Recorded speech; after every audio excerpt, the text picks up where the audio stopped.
প্রিয় শিক্ষার্থী বন্ধুরা, আপনারা কেমন আছেন? আশা করি সবাই ভালো আছেন এবং আমার ভিডিও নিয়মিত দেখছেন।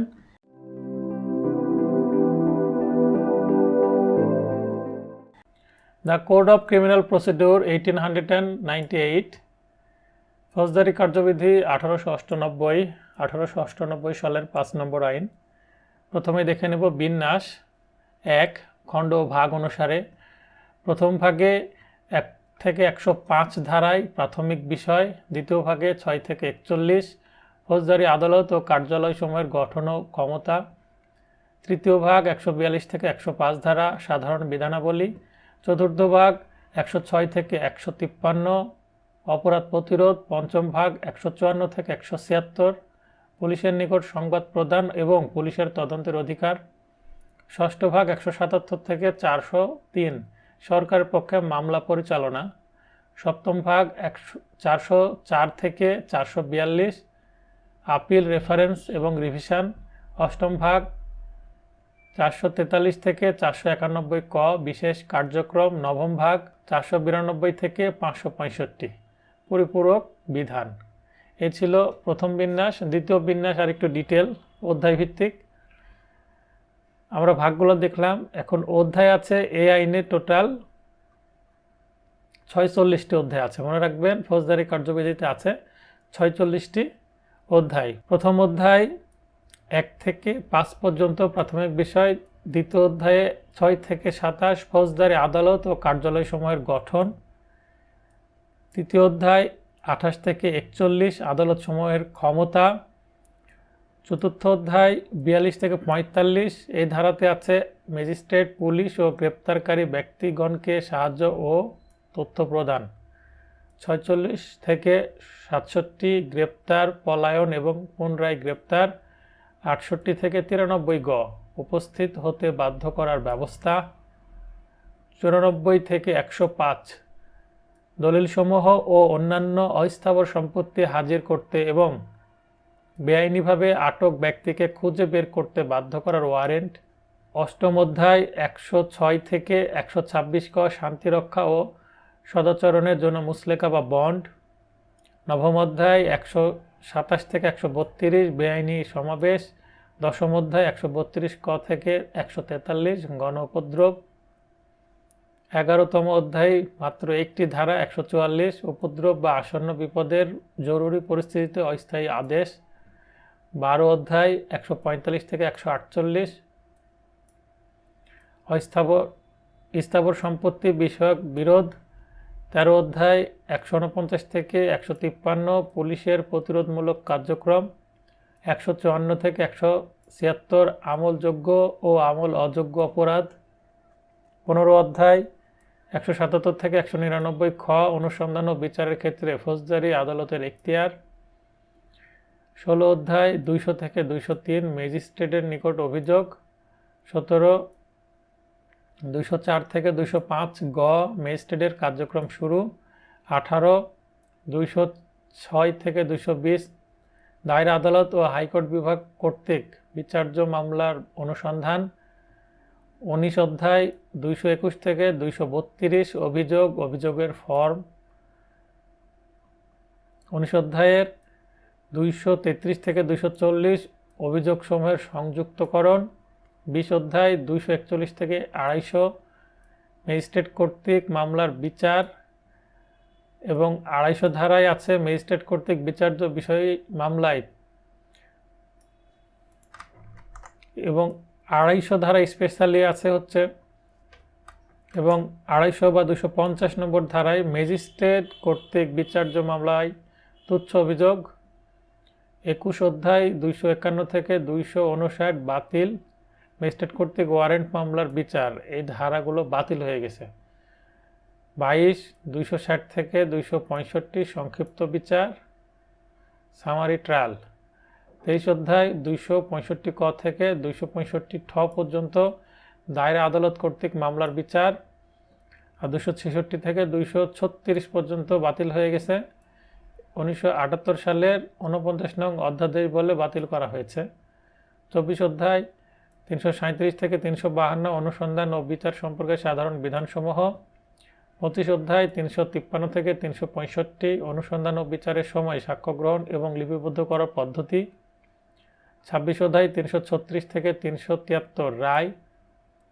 27 অধ্যায় 374 থেকে 380 দণ্ড অনুমোদনের জন্য প্রেরণ। 27 অধ্যায় 374 থেকে 380 দণ্ড অনুমোদনের জন্য পেশ। 28 381 থেকে 400 দণ্ড কার্যকরীকরণ। 29 401 থেকে 402 ক দণ্ড স্থগিত, মওকুফ ও পরিবর্তন। 30 অধ্যায় 403 পূর্ববর্তী খালাস বা দণ্ডাদেশ। 31 404 থেকে 431 আপিল। 32 432 থেকে 434 রেফারেন্স ও রিভিশন। 32 ক 442 ক রেফারেন্স ও রিভিশন নিষ্পত্তির সময়। 33 443 থেকে 463 বাতিল। 34 464 থেকে 475 উন্মাদ। 35 466 থেকে 476 থেকে 487 বিচার পরিচালনা প্রভাবিতকরণ সংক্রান্ত কতিপয় অপরাধের ক্ষেত্রে কার্যপদ্ধতি। 36 488 থেকে 490 যা বাতিল করা হয়েছে, স্ত্রী ও সন্তানের খোরপোশ। বিশেষ আইন হওয়ার কারণে এটা বাতিল হয়ে গেছে এই বিষয়ে। 37 491 থেকে 491 ক হেবিয়াস কর্পাস প্রকৃতির নির্দেশ। 38 492 থেকে 495 পাবলিক প্রসিকিউটর। 39 496 থেকে 502 জামিন। জামিন অর্থ a sum of money to be taken, এটা পরে আমরা ডিটেল আলোচনা করছি। 40 503 থেকে 508 ক পর্যন্ত সাক্ষ্য গ্রহণের জন্য কমিশন প্রদান ও তার পদ্ধতি। 41 509 থেকে 512 সাক্ষ্য বিষয় বিশেষ বিধি। 42 513 থেকে 516 মুচলেকা বন্ড সংক্রান্ত বিধানসমূহ। 43 516 ক থেকে 525 সম্পত্তি হস্তান্তর। 44 525 থেকে 528 ফৌজদারি মামলার স্থানান্তর। 45 529 থেকে 538 অনিয়মিত কার্যক্রম এবং শেষে 46 নম্বর অধ্যায় 539 থেকে 565 বিবিধ মিসসেলেনিয়াস। এই ছিল এই আইনের বিন্যাস। আমরা বিন্যাসে যেটা দেখলাম, অনেকগুলো ধারা আছে, বিষয় অনেকগুলো আছে, একটু তো ভয় পাবারই কথা, কিন্তু ভয় পাওয়ার কিছু নেই। আমি সংক্ষেপে আলোচনা করছি এবং এই 2টা ক্লাসের মাধ্যমে মাত্র আমি ফৌজদারি কার্যবিধি শেষ করব। তারপরে তো ফৌজদারি কার্যবিধির টপ 100 MCQ তো আসবেই। আমরা জানি এই আইনের তফসিল আছে বা শিডিউলস। তফসিল আছে প্রথম, দ্বিতীয়, তৃতীয়, চতুর্থ এবং পঞ্চম, 5টা শিডিউল আছে। তার মধ্যে প্রথম শিডিউলই তো বাতিল করা হয়েছে। দ্বিতীয় শিডিউল কি আছে? দণ্ডবিধির অপরাধসমূহ কোন আদালত কর্তৃক বিচারযোগ্য, আমলযোগ্য ও আমল অযোগ্য, জামিনযোগ্য ও জামিন অযোগ্য অপরাধ ইত্যাদি। তৃতীয় তফসিলে আছে ম্যাজিস্ট্রেটগণের সাধারণ ক্ষমতা। চতুর্থ তফসিলে আছে ম্যাজিস্ট্রেটগণের ওপর আরোপযোগ্য অতিরিক্ত ক্ষমতা এবং পঞ্চম অধ্যায়ে আছে বিভিন্ন ফৌজদারি ফর্মসমূহ। দ্বিতীয় তফসিলের আমরা একটু বিন্যাস দেখে নেব যে দ্বিতীয় তফসিলটা দেখতে কেমন হয়। দ্বিতীয় তফসিলে মোট কলাম আছে 8টি, 1 2 3 4 5 6 7 8, 8টি কলাম আছে। তার মধ্যে প্রথম কলামে হচ্ছে দণ্ডবিধির ধারা আছে, যে কত ধারায় কি হবে, এর অপরাধটা কি, সংক্ষেপে শিরোনাম দেওয়া আছে। পুলিশ ওয়ারেন্ট ব্যতীত গ্রেপ্তার করতে পারে কিনা, মানে আমলযোগ্য কিনা বা আমল অযোগ্য অপরাধ। প্রথম পর্যায়ে সাধারণ পরোয়ানা না সমন দিবে, এটা যদি কোর্টে করা হয় ম্যাজিস্ট্রেট আমলি আদালত প্রথমেই সেটা ওয়ারেন্ট দিবেন না সমন দিবেন, এই বিষয়ে বলা আছে চতুর্থ কলামে। জামিনযোগ্য কিনা এটা পঞ্চম কলামে। বেলেবল না নন বেলেবল সেকশন দণ্ডবিধির। মীমাংসাযোগ্য কিনা, এটা কম্পাউন্ডেবল কিনা সেটা বলা আছে ষষ্ঠতে। দণ্ডবিধি মোতাবেক শাস্তি কত হতে পারে সেটাও এখানে উল্লেখ করা আছে। আমরা দণ্ডবিধিতে এটা জানি, কোন আদালত কর্তৃক বিচার্য, এটা দণ্ডবিধিতে নেই, এখানে বলা আছে। এবার দেখে নেব এক নজরে তথ্যাবলী। সর্বপ্রথম ব্রিটিশ পার্লামেন্ট কর্তৃক পাস বা প্রবর্তন হয় 1861 সালে। 1872 ও 1882 সালে সংস্কারের মাধ্যমে ভারতীয় ম্যাজিস্ট্রেটদের প্রেসিডেন্সি শহরে বিচারিক ক্ষমতা দেওয়া হয়। ফৌজদারি কার্যবিধি 1898 আইনটি পাস বা প্রবর্তন করা হয় 22 মার্চ 1898। 4 কার্যকর বা বলবৎ হয় 21শে জুলাই 1898। তাহলে আইনটি পাস হয় হচ্ছে 22শে মার্চ 1898, কিন্তু এটা কার্যকর হয় 1 জুলাই 1898। এটা মনে রাখবেন। এটা তো 5 নম্বর আইন জানলাম। ফৌজদারি কার্যবিধি 1898, এটি পদ্ধতিগত বা প্রসিডিউরাল ল বা অ্যাডজেক্টিভ ল। মোট খণ্ড বা ভাগ আছে 9টি, আর মোট অধ্যায় আছে 46টি। এটা গুরুত্বপূর্ণ যে মোট কতটি অধ্যায় আছে, 46টি আসে পরীক্ষায়। মোট ধারা আছে 565টি, মোট ধারা 565টি। বাতিল আছে 117টি এবং বর্তমানে কার্যকর হচ্ছে 473টি। নতুন 85টি ধারা সংযোজন করা হয়েছে। মোট তফসিল আছে 5টি, প্রথম তফসিল বাতিল, 4টি বর্তমানে কার্যকর আছে। দ্বিতীয় তফসিলে মোট কলাম 8টি, একটু আগে আমরা দেখলাম। এবার মূল আলোচনায় আসা যাক। ফৌজদারি কার্যবিধি 1898 ধারা 4-এর সংজ্ঞায় আমরা দেখব যে উপধারা 1-এর ক মানে ইংরেজি এতে অ্যাডভোকেট, ক ডাবল এতে অ্যাটর্নি জেনারেল, এই দুইটা গুরুত্বপূর্ণ যে কোথায় দেওয়া আছে এগুলো আসে। তারপরে চতে আমলযোগ্য অপরাধ, আমলযোগ্য মামলা সম্পর্কে বলা আছে। তারপর জতে নালিশ বা অভিযোগ সম্পর্কে, জতে দায়রা আদালত সম্পর্কে বলা আছে। তারপরে ঢতে আমল অযোগ্য অপরাধ এবং আমলযোগ্য অপরাধ। তারপর নতে পিপি সম্পর্কে বলা আছে। এরপরে 4 ক শুধু ম্যাজিস্ট্রেট বলতে জুডিশিয়াল ম্যাজিস্ট্রেটগণকে বোঝাবে। আর নির্বাহী ম্যাজিস্ট্রেট হলে আগে অবশ্যই নির্বাহী বা এক্সিকিউটিভ কথা লেখা থাকবে। ধারা 6 ফৌজদারি আদালতের শ্রেণীবিন্যাস। এখানে দেখবেন যে 6 ধারার উপধারা 1-এর কতে বলা হচ্ছে দায়রা জজ প্রথমে, খতে ম্যাজিস্ট্রেট আদালত। প্রথমে ফৌজদারি আদালতকে 2 ভাগে ভাগ করা হচ্ছে, একদিকে দায়রা জজ উচ্চ কোর্ট, তারপর নিম্ন কোর্টে আছে ম্যাজিস্ট্রেট আদালত। তারপর 2-এ কতে জুডিশিয়াল ম্যাজিস্ট্রেট, আবার খতে আছে নির্বাহী ম্যাজিস্ট্রেট অন্যদিকে। 3-এ ক চিফ মেট্রোপলিটন ম্যাজিস্ট্রেট বা চিফ জুডিশিয়াল ম্যাজিস্ট্রেট। মেট্রোপলিটন এলাকার ভেতরে হলে চিফ মেট্রোপলিটন ম্যাজিস্ট্রেট, আর বাইরে হলে চিফ জুডিশিয়াল ম্যাজিস্ট্রেট। খতে প্রথম শ্রেণীর ম্যাজিস্ট্রেট মেট্রোপলিটনও হতে পারে, জুডিশিয়ালেরও হতে পারে। গ দ্বিতীয় শ্রেণীর ম্যাজিস্ট্রেট শুধুমাত্র জুডিশিয়াল, ঘ তৃতীয় শ্রেণীর ম্যাজিস্ট্রেট শুধুমাত্র জুডিশিয়াল। মনে রাখবেন যে metropolitan magistrate first class magistrate ছাড়া বা প্রথম শ্রেণীর ম্যাজিস্ট্রেট ছাড়া হতে পারেন না। ব্যাখ্যায় বলা হচ্ছে চিফ মেট্রোপলিটন ম্যাজিস্ট্রেট এবং অতিরিক্ত চিফ মেট্রোপলিটন ম্যাজিস্ট্রেট উভয়ের ক্ষমতা সমান, তেমনি চিফ জুডিশিয়াল ম্যাজিস্ট্রেট এবং অতিরিক্ত চিফ জুডিশিয়াল ম্যাজিস্ট্রেটেরও ক্ষমতা সমান। ধারা 7 দায়রা বিভাগ ও জেলা। একটি দায়রা বিভাগে এক বা একাধিক জেলা থাকবে।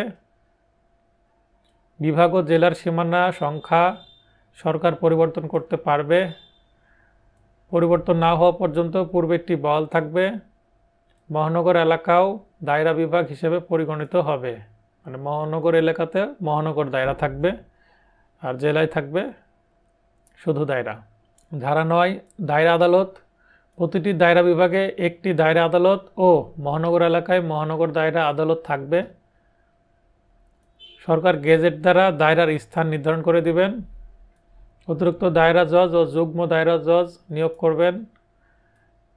সংবিধানের 133 অনুচ্ছেদ বলে রাষ্ট্রপতি কর্তৃক দায়রা, অতিরিক্ত দায়রা, যুগ্ম দায়রা জজ নিয়োগ করা হয়। একজন দায়রা জজ একটি দায়রা বিভাগে নিয়োগপ্রাপ্ত হন। পূর্বের প্রতিষ্ঠিত দায়রা আদালত এই আইনের মাধ্যমে প্রতিষ্ঠিত ধরতে হবে, মানে স্বাধীনতার আগের কথা বলা হচ্ছে। ধারা 17 নির্বাহী বা জুডিশিয়াল বা মেট্রোপলিটন ম্যাজিস্ট্রেটদের অধীনে রাখা। কে কার অধীনে আছে? নির্বাহী ম্যাজিস্ট্রেট বা এক্সিকিউটিভ ম্যাজিস্ট্রেট জেলা ম্যাজিস্ট্রেটের অধীনে। জেলা ম্যাজিস্ট্রেট কিন্তু একটা জেলার জেলা প্রশাসক নিজেই, অর্থাৎ ডিসি ডিস্ট্রিক্ট কমিশনার, তিনি হচ্ছে জেলা magistrate. Judicial magistrate chief judicial magistrate আর অতিরিক্ত চিফ জুডিশিয়াল ম্যাজিস্ট্রেটের অধীনে থাকবেন। এবং মেট্রোপলিটন ম্যাজিস্ট্রেট হচ্ছে চিফ মেট্রোপলিটন ম্যাজিস্ট্রেট বা অতিরিক্ত মেট্রোপলিটন বা জুডিশিয়াল ম্যাজিস্ট্রেটের অধীনে থাকবেন।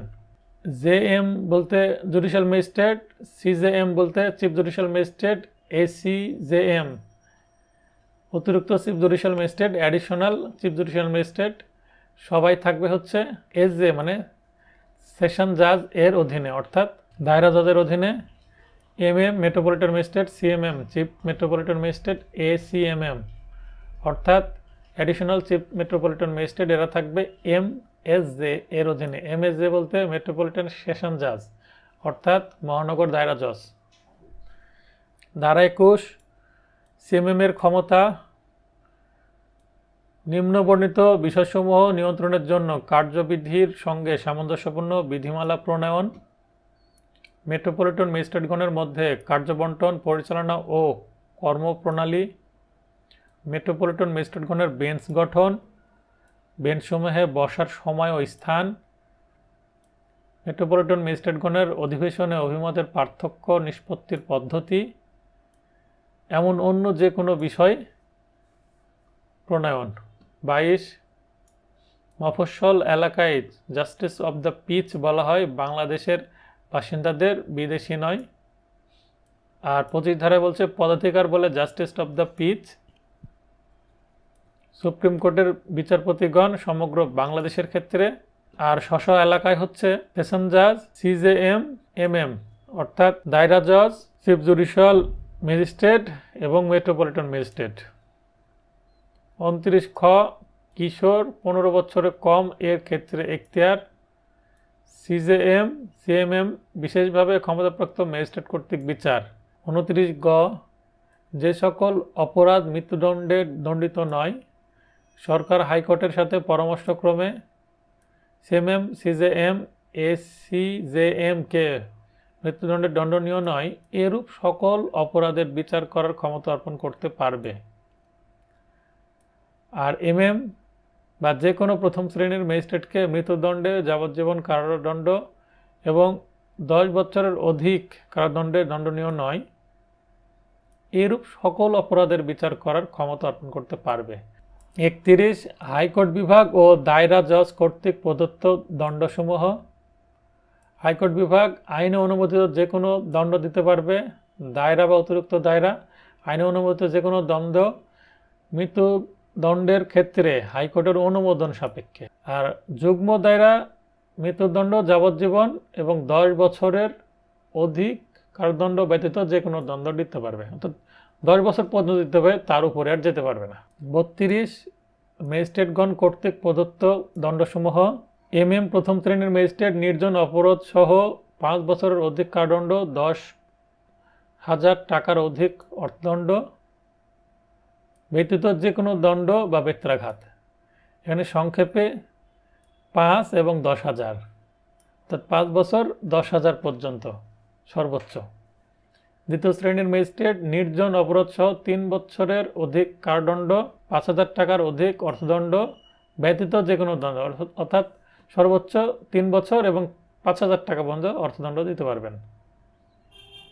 তৃতীয় শ্রেণীর ম্যাজিস্ট্রেট নির্জন অবরোধ সহ 2 বছরের অধিক কারাদণ্ড, 2,000 টাকার অধিক অর্থদণ্ড ব্যতীত যে কোনো অর্থদণ্ড, অর্থাৎ 2 বছর এবং 2,000 টাকা পর্যন্ত, এর বেশি দিতে পারবে না। তাহলে আমরা প্রথম শ্রেণীর ম্যাজিস্ট্রেট 5 বছর 10,000, দ্বিতীয় শ্রেণীর ম্যাজিস্ট্রেট 3 বছর 5,000 এবং তৃতীয় শ্রেণীর ম্যাজিস্ট্রেট 2 বছর 2,000 টাকা, এভাবে মনে রাখব। 33 ক কতিপয় ম্যাজিস্ট্রেটগণের উচ্চতর ক্ষমতা সর্বাধিক 7 বছর পর্যন্ত দিতে পারবে। আমরা জানি ম্যাজিস্ট্রেট স্বাভাবিকভাবে 5 বছর পর্যন্ত দিতে পারেন, কিন্তু এখানে 7 বছর দেওয়া হচ্ছে কাকে? স্পেশাল যে ম্যাজিস্ট্রেট। 29 গ ধারা বলে বিশেষ ক্ষমতাপ্রাপ্ত ম্যাজিস্ট্রেট মৃত্যুদণ্ড, যাবজ্জীবন কারাদণ্ড এবং 7 বছরের অধিক কারাদণ্ড ব্যতীত যে কোনো দণ্ড দিতে পারবে। 35 ক দণ্ডপ্রাপ্ত ব্যক্তি হাজতে থাকলে তা বাদ যাবে। মৃত্যুদণ্ড ব্যতীত দণ্ডের চেয়ে হাজতবাস বেশি হলে তৎক্ষণাৎ মুক্তি, অর্থদণ্ড থাকলে মওকুফ। 36 ম্যাজিস্ট্রেটগণের সাধারণ ক্ষমতা তৃতীয় তফসিলে বর্ণিত। 37 ম্যাজিস্ট্রেটগণের ওপর অর্পণযোগ্য অতিরিক্ত ক্ষমতা চতুর্থ তফসিলে বর্ণিত আছে। 47 গ্রেপ্তারের উদ্দেশ্যে প্রবেশ ও তল্লাশি করা যাবে। 51 গ্রেপ্তারকৃত ব্যক্তির দেহ তল্লাশিপূর্বক পরিধেয় বস্ত্র ব্যতীত দ্রব্যাদি নিরাপদ হেফাজতে রাখতে হবে। 52 খুবই গুরুত্বপূর্ণ ধারা, নারী দেহ তল্লাশির পদ্ধতি অন্য নারী দ্বারা শালীনতা কঠোরভাবে বজায় রাখতে হবে। নারী দেহ তল্লাশি করতে হলে আসামি যদি নারী হয় তাহলে অবশ্যই একজন পুলিশ কনস্টেবল থাকবেন, মহিলা, যিনি ওই আসামিকে তল্লাশি করতে পারবেন। আটকের ক্ষেত্রেও মহিলাই প্রয়োজন হয়। 54 ধারা খুবই গুরুত্বপূর্ণ ধারা। বিনা ওয়ারেন্টে গ্রেপ্তার 9টি ক্ষেত্রে সম্ভব। যে ব্যক্তি আমলযোগ্য অপরাধের সাথে জড়িত বা অভিযোগ দায়ের হয়েছে বা সংবাদ পাওয়া গেছে বা যুক্তিসঙ্গত সন্দেহ তৈরি হয়েছে তাকে গ্রেপ্তার করা যাবে। যার নিকট আইনসঙ্গত কারণ ব্যতীত ঘর ভাঙার সরঞ্জাম পাওয়া গেছে তাই গ্রেপ্তার করা যাবে। 3 নম্বর হচ্ছে ঘোষিত অপরাধী বা ওয়ান্টেড কোনো ব্যক্তি, তাকে তো অবশ্যই গ্রেপ্তার করা যাবে। যার নিকট যুক্তিসঙ্গত সন্দেহসহ চুরিকৃত মাল বা চোরাই মাল পাওয়া যাবে তাকে গ্রেপ্তার করা যাবে। যে ব্যক্তি পুলিশের কাজে বাধা দান, হেফাজত হতে পলায়নের চেষ্টা করছে এবং পলায়ন করেছে এরকম, যাকে যুক্তিসঙ্গত সন্দেহসহ প্রতিরক্ষা বাহিনী হতে পলায়নকারী। যে ব্যক্তি বিদেশে আমলযোগ্য অপরাধ করেছে এবং বাংলাদেশে এসেছে তাকে গ্রেপ্তার করা যাবে। মুক্তিপ্রাপ্ত ব্যক্তি 565(3) ধারা ভঙ্গ, অর্থাৎ যখন কোনো অপরাধী হ্যাবিচুয়াল অফেন্ডার হয়, বারবার অপরাধী হয়, তখন তার ঠিকানাটা বারবার কোর্টে এসে জানাতে হয়। তাই ঠিকানা অবগত না করলে তাকে গ্রেপ্তার করা যাবে। যাকে গ্রেপ্তারের জন্য পুলিশ অনুরোধ পেয়েছে তাকে গ্রেপ্তার করা যাবে। 59 বেসরকারি ব্যক্তি কর্তৃক গ্রেপ্তার।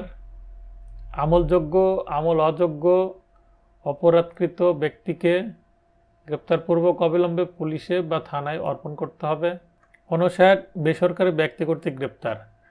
আমলযোগ্য, জামিন অযোগ্য অপরাধকৃত ব্যক্তিকে গ্রেপ্তারপূর্বক অবিলম্বে পুলিশে বা থানায় অর্পণ করতে পারবে, সাধারণ ব্যক্তি করতে পারবে। 61 গ্রেপ্তারকৃত ব্যক্তিকে 24 ঘন্টার বেশি আটক রাখা যাবে না, যাতায়াতের সময় বাদ যাবে।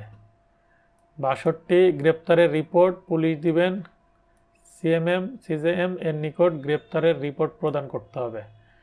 63 ধারা গ্রেপ্তারকৃত ব্যক্তির মুক্তি নিজ মুচলেখা বা বন্ড বা জামিন বা ম্যাজিস্ট্রেটের বিশেষ আদেশ ব্যতীত মুক্তি পাবে না।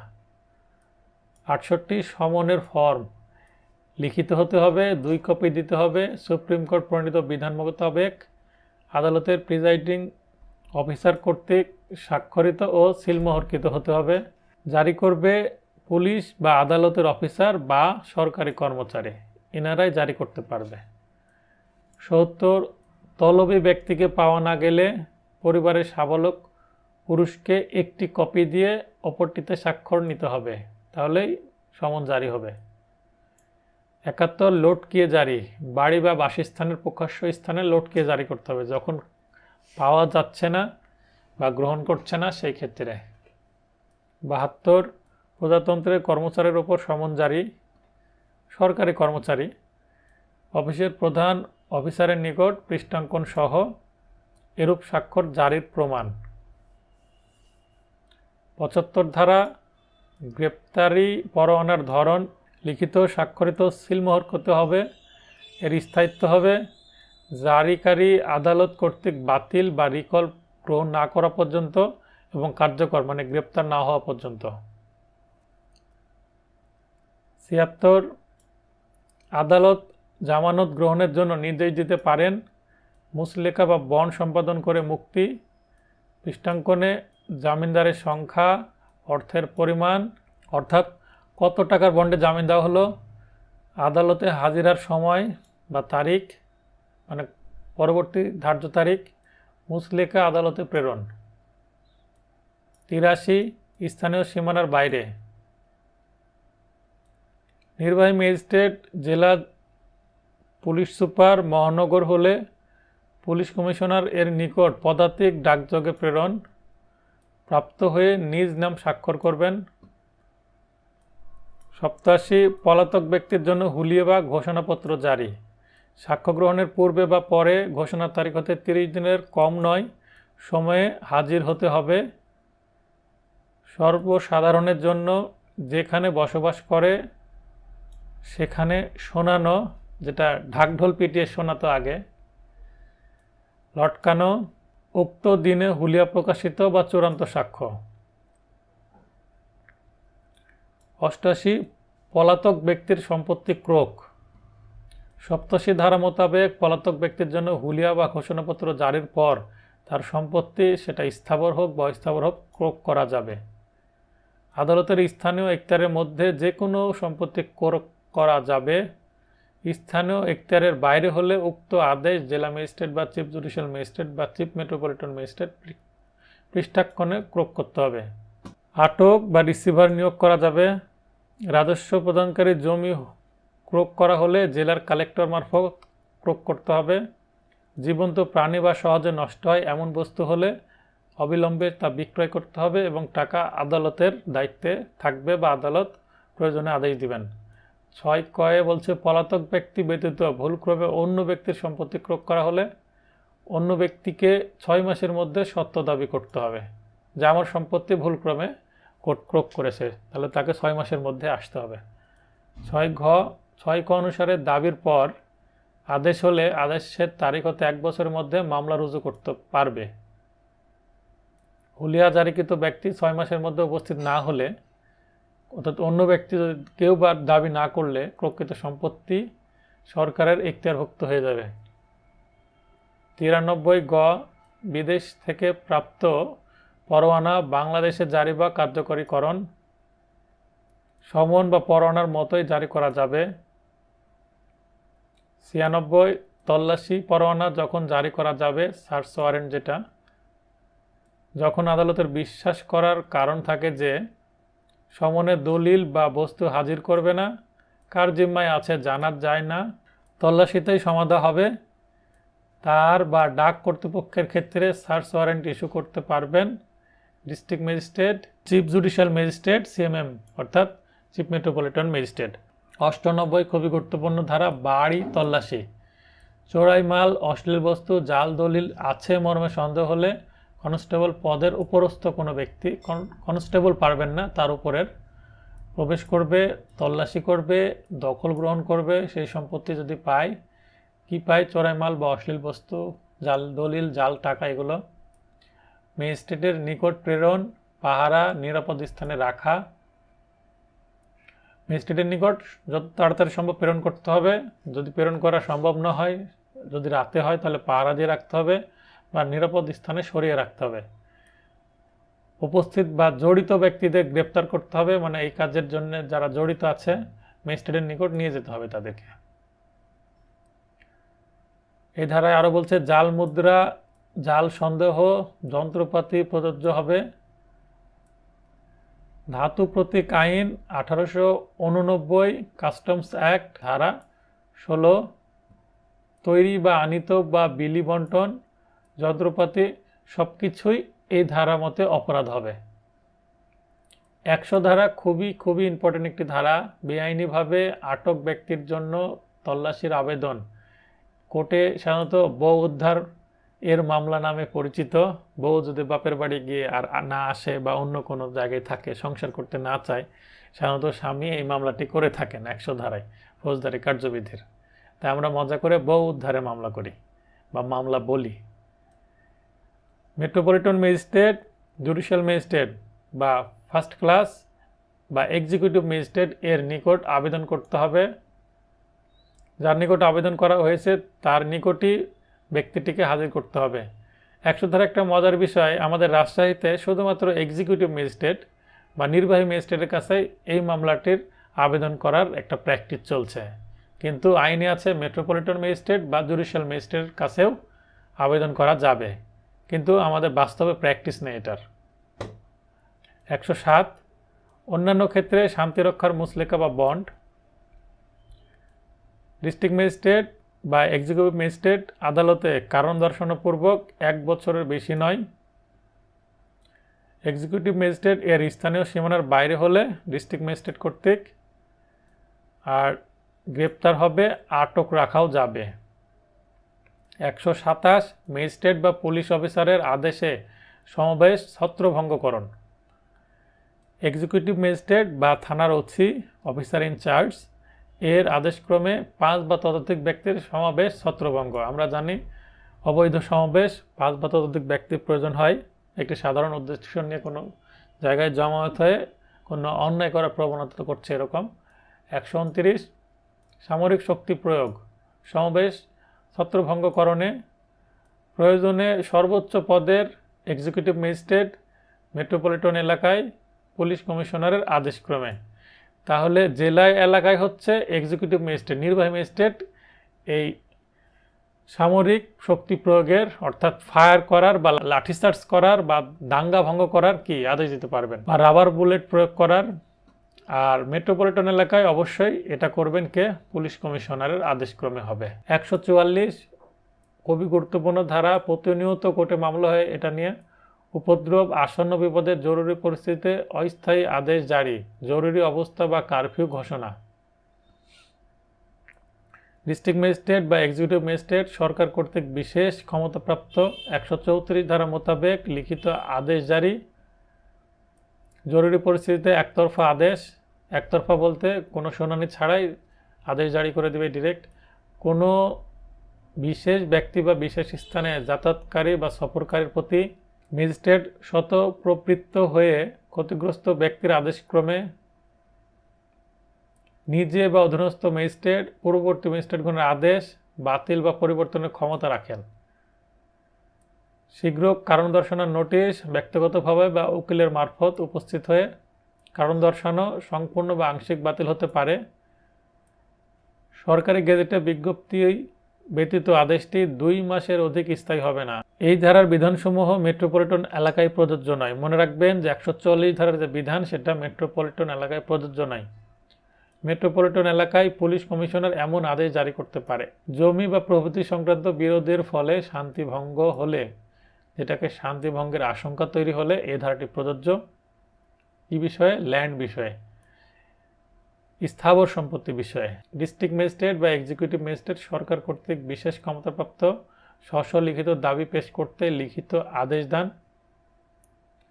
জমি জলাশয় বলতে দালান, বাজার, মাছের খামার, ফসল, সম্পত্তির খাজনা, লভ্যাংশকে বোঝাবে। সমন জারি এবং সর্বসাধারণের উদ্দেশ্যে কপি লটকানো। দখল সম্পর্কে অনুসন্ধান। আদেশের অব্যবহৃত পূর্ববর্তী 2 মাসের মধ্যে কার দখলে ছিল তা জানতে হবে। জরুরি মনে করলে বিষয়বস্তুটি ক্রোক করা যাবে, অর্থাৎ যেটা নিয়ে মামলা। বিরোধের অস্তিত্ব নেই মর্মে কোনো পক্ষ প্রমাণ করতে সক্ষম হলে আদেশটি চূড়ান্তভাবে বাতিল, পরবর্তী কার্যক্রম স্থগিত।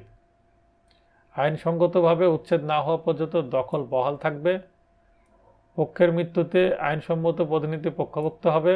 পচনশীল বিষয়বস্তু হলে যথাযথ হেফাজত বা বিক্রয় করতে হবে। কোনো পক্ষের আদেশক্রমে সাক্ষী, দলিল বা বস্তু হাজির করতে সমন জারি। এই ধারার ক্ষমতা 107 ধারার ক্ষমতাকে খর্ব করবে না।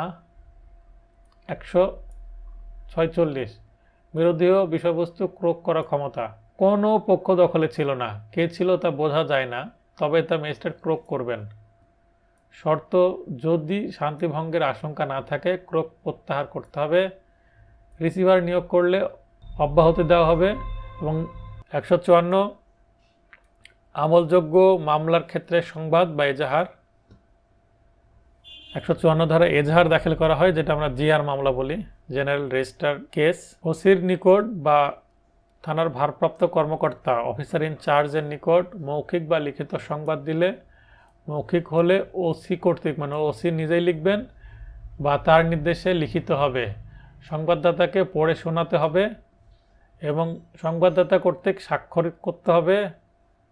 এটা যেহেতু একটি দরখাস্ত, নিচের দিকে স্বাক্ষর থাকে। অতঃপর সরকারের নির্ধারিত বহিতে নথিভুক্ত বা এজাহার করতে হবে। 155 আমল অযোগ্য মামলার সংবাদ বা জিডি, জেনারেল ডায়েরি। সংবাদের সারাংশ নথিভুক্ত করে সংবাদদাতাকে ম্যাজিস্ট্রেটের নিকট প্রেরণ। আমল অযোগ্য মামলার তদন্ত ম্যাজিস্ট্রেটের, যিনি প্রথম বা দ্বিতীয় শ্রেণী হতে পারেন, তৃতীয় শ্রেণীর অবশ্যই না, আদেশ ব্যতীত তদন্ত করবে না। ম্যাজিস্ট্রেট কর্তৃক আদেশপ্রাপ্ত পুলিশ তদন্ত করবে, বিনা পরোয়ানায় গ্রেপ্তার নয়। 156 আমলযোগ্য মামলা তদন্ত ম্যাজিস্ট্রেটের আদেশ ছাড়াই পুলিশ অফিসার তদন্ত করবে। এমন তদন্তের বিষয়ে কোনো প্রশ্ন উত্থাপন করা যাবে না। 190 ধারার মতোই তদন্তের আদেশ প্রদত্ত হবে। 157 আমলযোগ্য অপরাধ সম্পর্কে সন্দেহ, সেক্ষেত্রে পদ্ধতি কী হবে? ওসি ঘটনা সম্পর্কে ম্যাজিস্ট্রেটকে রিপোর্ট করে নিজে বা অধস্তন অফিসারকে ঘটনাস্থলে প্রেরণ করবেন। ব্যক্তির নাম উল্লেখপূর্বক সংবাদ দেওয়া হলে ও ঘটনাটি মারাত্মক প্রকৃতির না হলে সরজমিনে তদন্ত নিষ্প্রয়োজন। ওসি তদন্তের যথাযথ কারণ না থাকলে তদন্ত করবেন না। উপধারা 1 এর দফা ক ও খ অনুসারে ওসি যাই করুক না কেন তা সংবাদদাতাকে জানাবেন। অর্থাৎ যিনি সংবাদ দিলেন তাকে বলবে যে শেষে পরিণামটা কি হলো, কাজ হলো না হলো না। 157 ধারা অনুযায়ী রিপোর্ট পেশ। সরকার নির্দেশ দিলে পুলিশের উচ্চ পদস্থ অফিসারের মাধ্যমে ম্যাজিস্ট্রেটের নিকট রিপোর্ট পেশ। পুলিশের উচ্চ পদস্থ অফিসারের নির্দেশ মোতাবেক নথিভুক্ত করে অবিলম্বে ম্যাজিস্ট্রেটের নিকট রিপোর্ট পেশ। 159 তদন্ত বা প্রাথমিক অনুসন্ধান করার ক্ষমতা।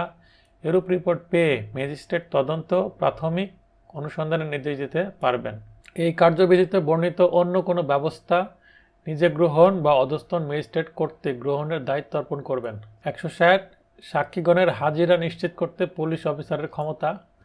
যিনি ঘটনা জানেন তাকে নিজ বা পার্শ্ববর্তী থানার তদন্তকারী অফিসার বা আইও ইনভেস্টিগেটিং অফিসার নিজের সম্মুখে হাজির হতে বা লিখিত আদেশ দিতে পারবেন।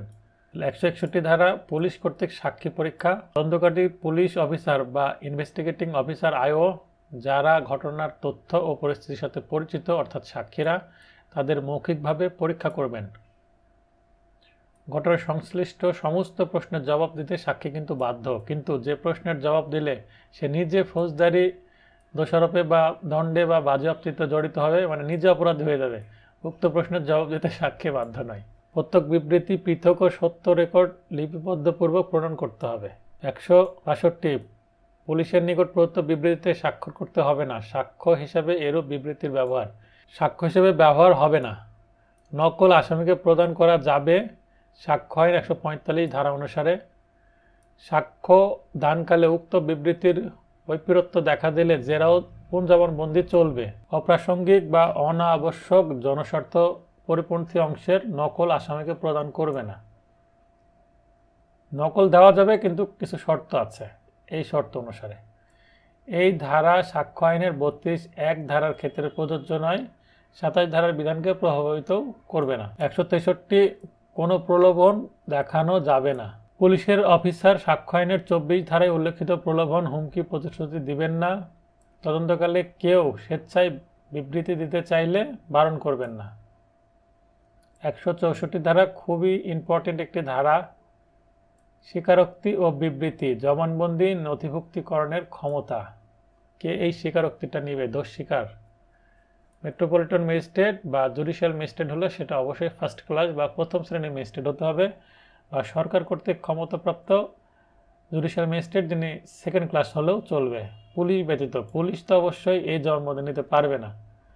তদন্ত বা অনুসন্ধানকালে বিচার শুরুর পূর্বে বা পরে 164 ধারায় জবানবন্দি নেওয়া যায়, দোষ স্বীকার করা যায়। ধারা 364 মতে নথিবদ্ধ স্বাক্ষরিত করে তদন্ত বিচারকারী ম্যাজিস্ট্রেটের নিকট প্রেরণ। স্বীকারোক্তি করতে বাধ্য নন তথা স্বেচ্ছায় তা করবে মর্মে বুঝিয়ে বলা এবং নিচে ম্যাজিস্ট্রেট স্বাক্ষর বা মন্তব্য সহ স্বাক্ষর করবেন। যে ম্যাজিস্ট্রেট 164 ধারায় স্বীকারোক্তির নেতৃত্ব দেবেন সংশ্লিষ্ট মামলায় বিচারের এখতিয়ার থাকা তার নিষ্প্রয়োজন। 165 পুলিশ অফিসার কর্তৃক তল্লাশি। তদন্ত ক্ষমতাপ্রাপ্ত পুলিশ অফিসার নিজ থানার সীমার মধ্যে তল্লাশি করবে, ব্যাংক হিসাবের বিষয় ব্যতীত। দায়রা জজের লিখিত পূর্বানুমতি নিয়ে দণ্ডবিধির 403, 406, 408, 409, 421 থেকে 424, 465 এবং 477 ধারায় অন্যান্য ক্ষেত্রে হাইকোর্টের লিখিত পূর্বানুমতি নিয়ে।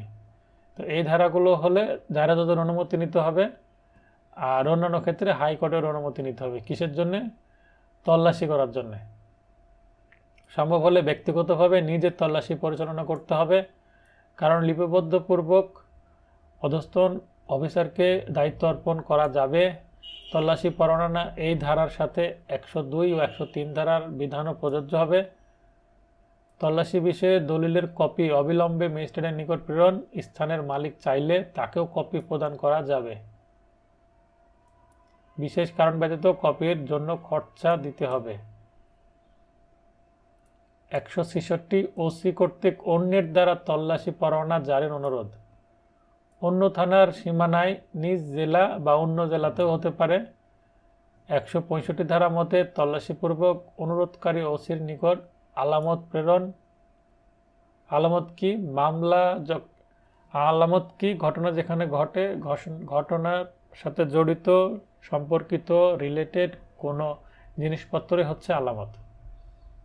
সাক্ষ্য প্রমাণ গোপন বিনষ্টের আশঙ্কা থাকলে নিজেই অন্য থানার সীমানায় প্রবেশ ও তল্লাশি। নোটিশ 103 ধারায় জব্দ তালিকা, 165 ধারায় দলিলপত্র ম্যাজিস্ট্রেটের নিকট প্রেরণ। এই যে জব্দ তালিকা করা হয়, অর্থাৎ যে যে আলামত পাওয়া গেল সেই আলামতগুলো জব্দ করা হয় এবং একটা তালিকা করা হয়। এই তালিকায় যিনি জব্দ করেন তিনি সই করেন এবং এই জব্দ তালিকার যারা সাক্ষী থাকে তাদের বেশ কয়েকজনের সাক্ষ্য প্রয়োজন হয় এবং জব্দ যে আলামত সেটা সিলগালা করতে হয়। সিলগালা করে এখানে যারা সাক্ষী ছিলেন তাদের ওই সিলগালাতেও সই নিতে হয়। স্থানের মালিক দখলদার চাইলে খরচ সাপেক্ষে কপি প্রদান, মানে যেই স্থানে এগুলো করা হলো সে চাইলে তাকে একটি কপিও দেওয়া যাবে, কিন্তু খরচ সাপেক্ষে। 167 24 ঘন্টার মধ্যে তদন্ত সম্পন্ন করা না গেলে, খুবই গুরুত্বপূর্ণ একটি ধারা 167 ধারা।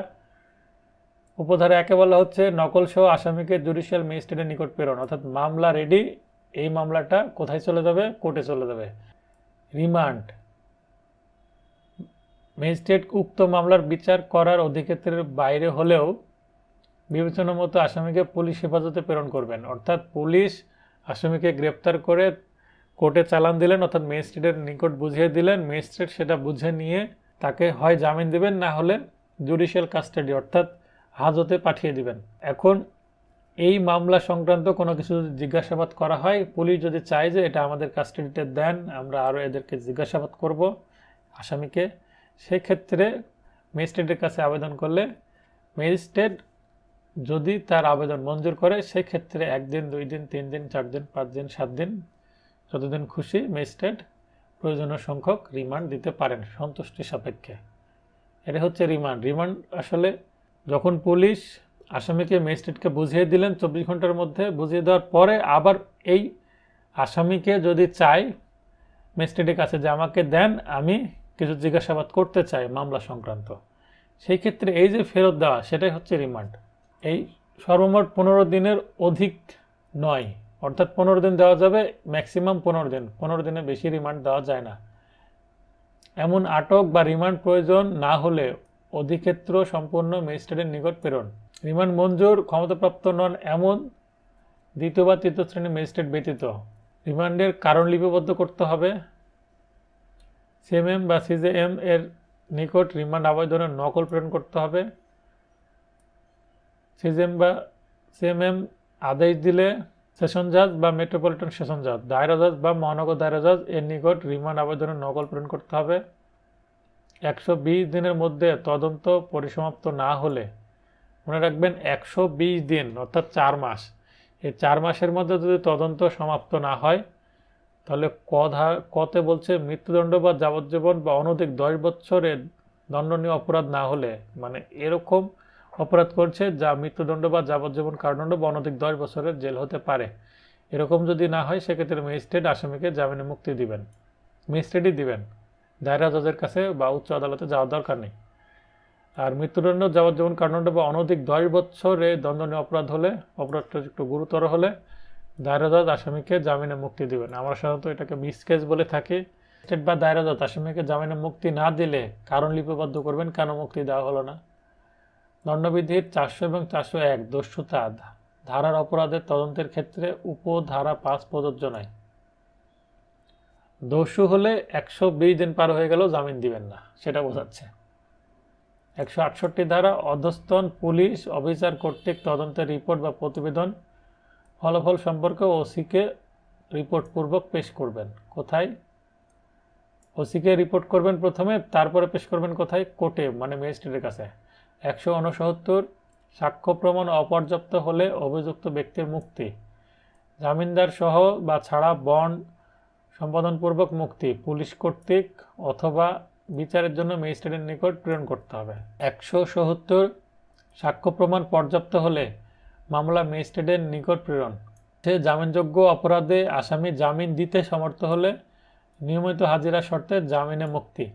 মনে রাখবেন যে জামিন কিন্তু কোর্ট দেয় না, আসামি জামিন দেয়। জামিন বলতে একটি নির্দিষ্ট পরিমাণ অর্থ দিতে সম্মত হওয়া, যে আমি জামিনে যাচ্ছি কিছু শর্ত, এই শর্তে আমি নিয়মিত হাজিরা দিব এবং অন্যান্য কিছু শর্ত থাকে, সেই শর্তে আমি যাচ্ছি। এবং এই জামিননামা বা বেল বন্ডে একটা অ্যামাউন্ট উল্লেখ থাকে যে এত টাকার বন্ডে, কথার কথা উদাহরণস্বরূপ 10,000 টাকার বন্ডে জামিন দেওয়া হলো।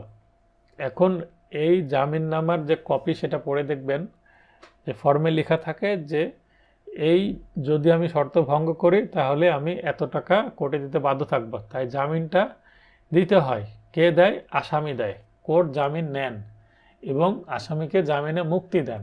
অস্ত্রশস্ত্র বা আলামত, বাদী, ফরিয়াদি ও সাক্ষী কর্তৃক, বাদী বা ফরিয়াদি ও সাক্ষী কর্তৃক নিয়মিত হাজিরার শর্তে বন্ড সম্পাদন।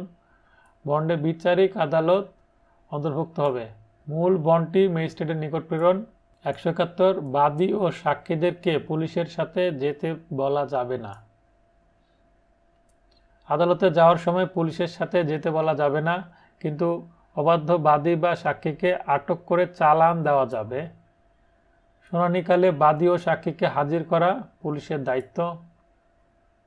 172 তদন্তের বিবরণ সম্বলিত ডায়েরি, এটাকে বলে সিডি, কেস ডায়েরি, সাক্ষ্য হিসাবে নয়, শুধুমাত্র অনুসন্ধান বিচারের সহায়তার জন্য ব্যবহার করা যাবে।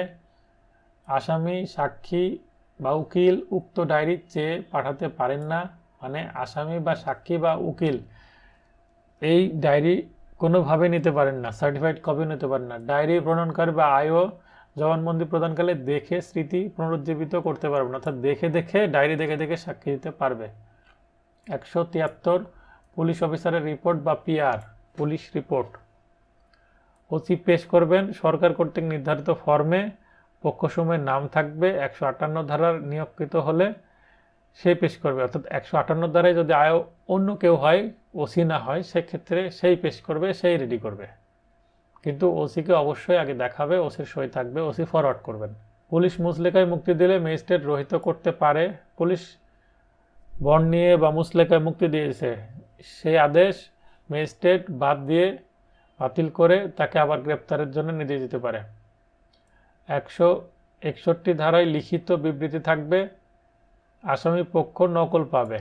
174 ধারা, খুবই ইম্পর্টেন্ট একটি ধারা, পুলিশ আত্মহত্যা ইত্যাদি অনুসন্ধান করবে ও রিপোর্ট দিবে।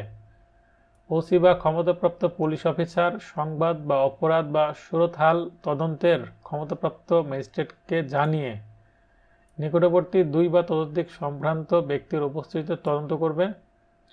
আর পুলিশ উপস্থিত ব্যক্তিবর্গ রিপোর্ট সম্পর্কে একমত হলে সবাই স্বাক্ষর করবে। মৃত্যুর কারণ সম্পর্কে সন্দেহ থাকলে লাশটি পরীক্ষার জন্য সিভিল সার্জনের নিকট প্রেরণ করবে, অর্থাৎ পোস্টমর্টমের জন্য। সুরতহাল তদন্ত পরিচালনার ক্ষমতা কার? ডিস্ট্রিক্ট ম্যাজিস্ট্রেট, অর্থাৎ জেলা ম্যাজিস্ট্রেটের বা ডিসির, সরাসরি ডিসির এই ক্ষমতা আছে। বা ডিসি বা ডিস্ট্রিক্ট ম্যাজিস্ট্রেট যদি কোনো নির্বাহী ম্যাজিস্ট্রেটকে বা এক্সিকিউটিভ ম্যাজিস্ট্রেটকে ক্ষমতায় বা সরকার ক্ষমতা দেয়। 175 ব্যক্তিদের সমন দেওয়ার ক্ষমতা। 174 ধারায় তদন্তকালে যারা ঘটনা জানেন তাদের লিখিত সমনে তলব করা যাবে।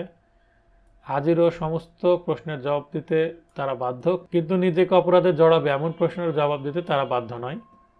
176 ধারাও খুবই গুরুত্বপূর্ণ, মৃত্যুর কারণ সম্পর্কে ম্যাজিস্ট্রেটের অনুসন্ধান। পুলিশ হেফাজতে মৃত্যু, অতিরিক্ত তদন্তপূর্বক সাক্ষ্য প্রমাণ নথিবদ্ধকরণ। 176 উপধারা 2, কবর থেকে লাশ উত্তোলনের ক্ষমতা কার? ডিস্ট্রিক্ট ম্যাজিস্ট্রেট অথবা সরকার বা ডিস্ট্রিক্ট ম্যাজিস্ট্রেট কর্তৃক ক্ষমতাপ্রাপ্ত এক্সিকিউটিভ ম্যাজিস্ট্রেটের। কবর থেকে লাশ উত্তোলন এই বিষয়টাকে ইংলিশে বলে হচ্ছে ডিসইন্টার কর্পেস। 79 অপরাধ সংগঠন পরিণতির স্থানে বিচার, যে কোনো একটিতে, যেখানে অপরাধ হয়েছে বা যেখানে পরিণত হলো।